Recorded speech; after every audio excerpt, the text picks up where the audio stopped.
আমি আমার নানা ভাইয়ের সাথে একবার হচ্ছে তোমার খামার বাড়িতে একটা ইয়া আছে, কমিউনিটি সেন্টার আছে, কৃষিবিদ, ওইখানে গেছিলাম একটা বিয়ে খাইতে আমি আর আমার নানা। তো আমি তখন এনডিসিতে সেকেন্ড ইয়ারে পড়ি। তো আমার নানা ভাই একটু ভুলা যায় আর কি কথাবার্তা, না এই দুই আর কি 70+, তো সব কথাবার্তা ভুলা যায় বা গুলায় ফেলায়। তো আমি আমার নানাকে বলছিলাম যে আমি এনডিসিতে পড়ি, বইটা যাওয়ার স্বপ্ন আছে।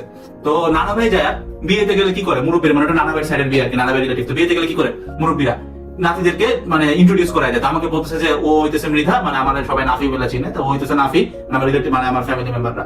তো হইতেছে নাফি, হইতেছে বইটা পড়ে। ঠিক আছে, তো এই যে প্রথম ইয়াটা যে দিল, এবং মানে উনি আমাকে জিজ্ঞাসা করেন যে বাবা তুমি বইটার কোন ডেপটা পড়ো, পরবর্তীতে আমি নানা ভাইরে বলছি, নানা ভাই তুমি তো বললো বইটা পড়ে, ও আচ্ছা তাহলে মানে গোলায় ফেলাইছি। তো এই যে ব্যাপার সবাইকে জিজ্ঞেস করে না যে কোন ডেপ কোন ইয়ার, এটা জিজ্ঞাসা করলে অবশ্যই সত্যিটা বলে দিতাম, বাট ওখানে একটা কাইন্ড অফ খুব লজ্জা লাগতো।